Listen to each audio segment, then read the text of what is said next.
Bonjour les élèves de seconde bac pro AE. Je vous transmets la correction donc de l'activité 1 que je vous avais envoyée la dernière fois et que la plupart d'entre vous ont bien réalisé. Voilà, donc à travers cette vidéo, je vais vous faire la petite correction qui va avec. Voilà. Donc j'avais transmis des plans architecturaux donc qui vont servir pour l'étude, un document avec des questions et on va traiter les questions une par une. Donc la première question c'était quoi? La première question c'était plutôt donc sur la vue en plan donc du rez-de-chaussée, indiquer où se situe chaque façade. Donc nord, sud, est, ouest, donc les orientations de chaque façade. Vous aviez à votre possession la vue 3D. D'accord? Donc les façades et les coupes. Bien. Si on regarde bien sur les façades, je vous avais transmis les orientations de chaque façade. Donc ici, on avait la façade, donc élévation sud, façade sud, côté entrée et garage. Si on revient sur la vue en plan, on voit bien que l'entrée est ici et le garage là. Donc on peut en conclure que la façade sud est de ce côté-ci. D'accord? Donc l'opposé de sud, c'est le nord. Donc la façade nord sera de ce côté-ci. Voilà. Donc à partir de là, donc si on a le nord en face, donc l'ouest sera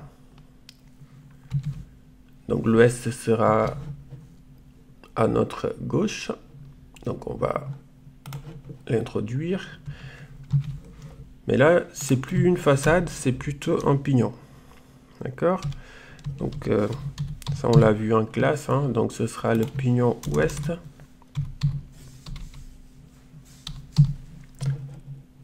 Le pignon ouest sera ici et le pignon est. Donc le pignon est sera, donc je vais écrire pignon est sera à notre droite. Donc pourquoi pignon? Parce que si on regarde notre construction donc en 3D, on a, je vais enlever l'ombrage pour qu'on voit mieux, voilà. On a notre façade avant qui est notre façade sud. Si on regarde de l'autre côté, ici à l'arrière, donc on a notre façade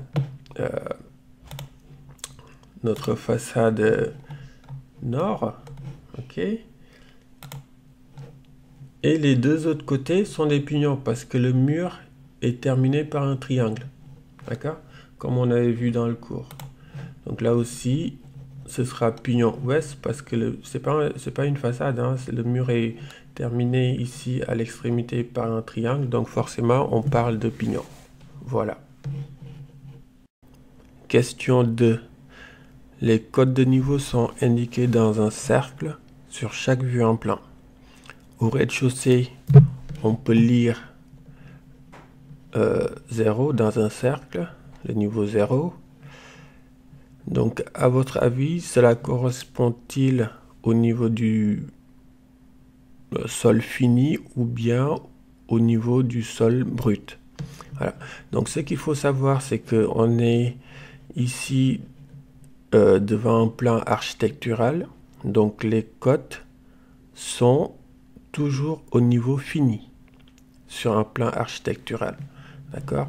Donc, c'est quoi la différence entre niveau sol fini et niveau sol brut? On va aller sur la coupe. Donc j'ai réalisé une coupe. Si vous regardez bien ici, donc on a notre dalle qui repose sur le sol. Et juste au-dessus de notre dalle, on a un revêtement de sol. Ça peut être du parquet, carrelage, moquette, tout ce que vous voulez. Donc le niveau 0, vous voyez, correspond bien au niveau fini, parce qu'il n'y a rien au-dessus. Le niveau brut, correspond à la dalle. Ici, vu que c'est un plan architectural, le niveau correspond au niveau fini du sol, donc après le revêtement sol.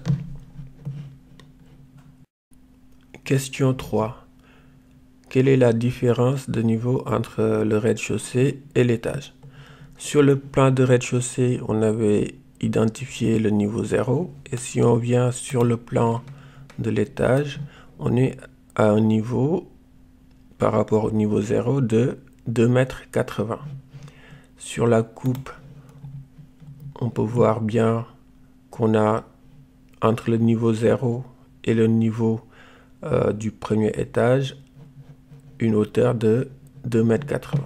Donc ça répond bien à notre question. La différence de niveau entre le sol et l'étage, c'est 2,80 m. Question 4. Combien y a-t-il de hauteur de marche? Il faut savoir que à chaque fois qu'on lève le pied pour franchir, on franchit une marche. Donc si on compte bien, alors sur l'escalier, on a en tout 15 marches. Ok, de 1 à 15. Bien. Maintenant, la suite de la question, c'est de déterminer la hauteur d'une marche.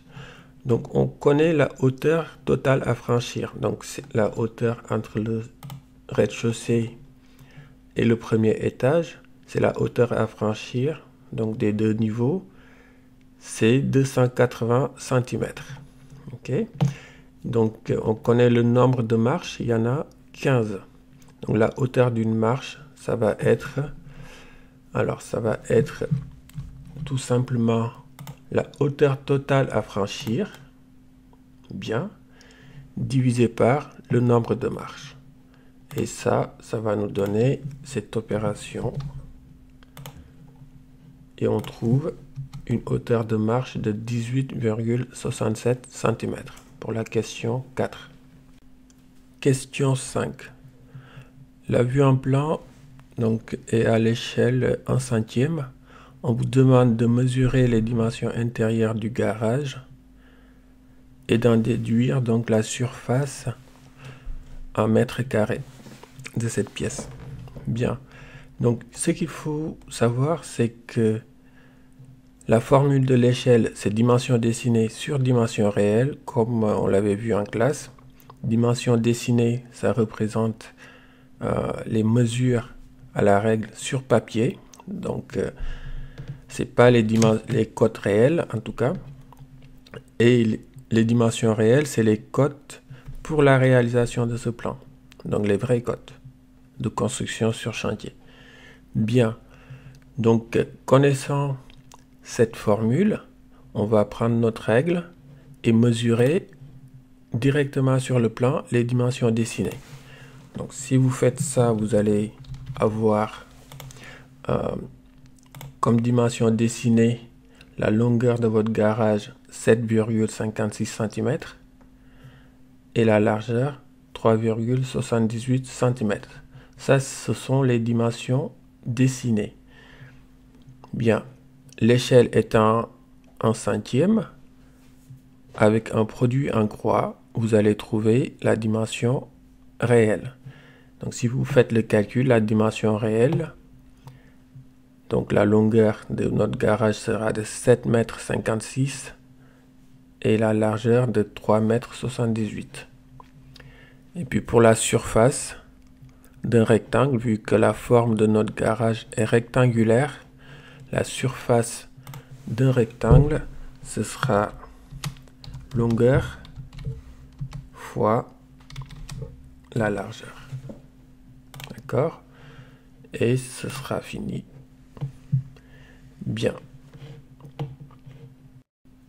La surface du garage est donc de 28,57 ou 58 mètres carrés.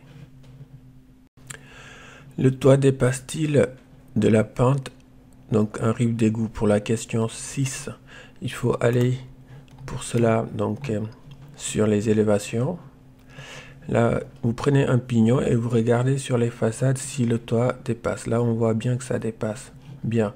Et la question donc se poursuit en vous disant de calculer en fait le débord de toit. Donc, la valeur du débord de toit. Le débord de toit se mesure en horizontal.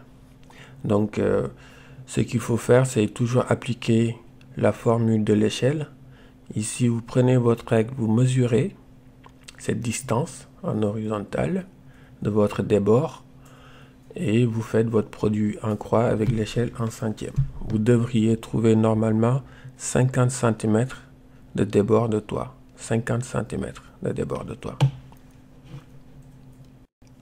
Question 7. Y a-t-il un débord de toit sur les côtés, donc sur les rives latérales? Si on regarde bien, donc là ça veut dire juste les pignons, hein.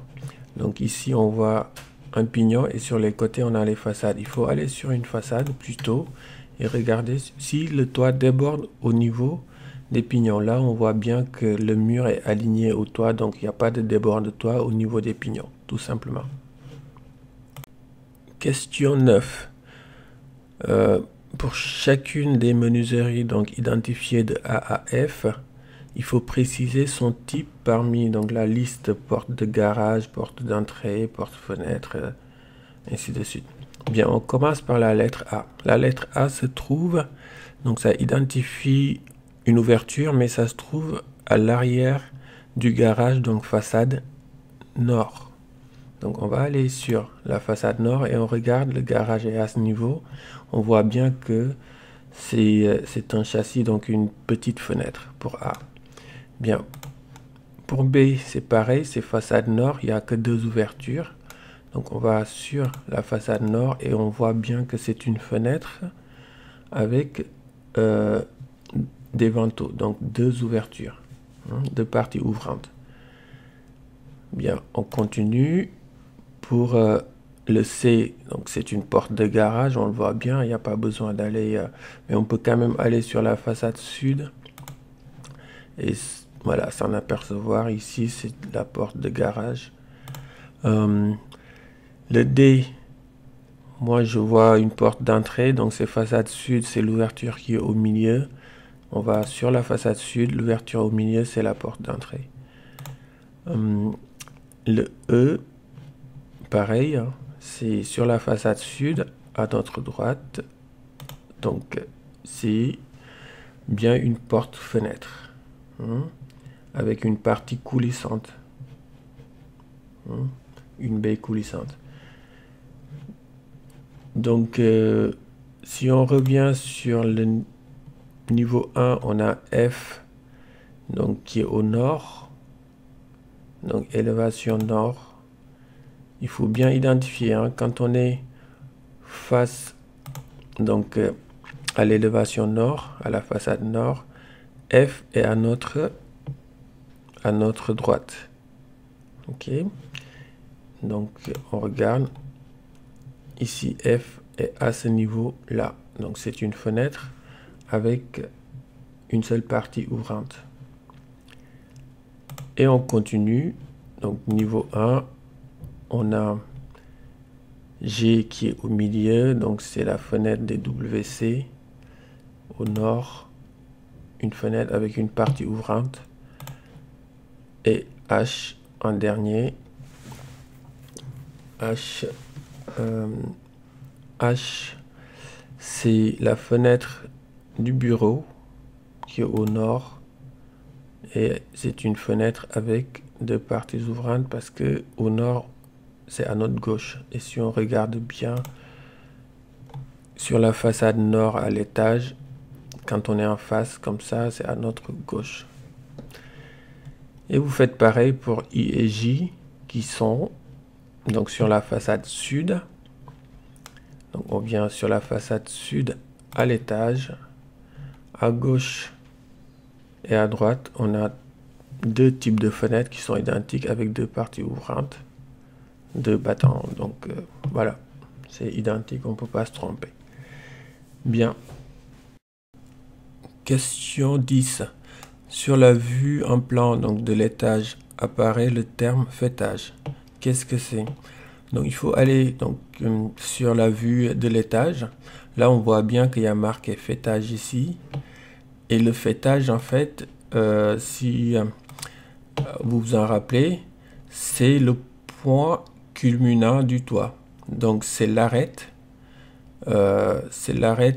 entre les deux versants de toit. Ici on a un fêtage, donc le fêtage du garage qui est plus bas que ici le fêtage de la partie habitable. Bien, donc c'est l'arête de jonction entre les deux versants de notre toit.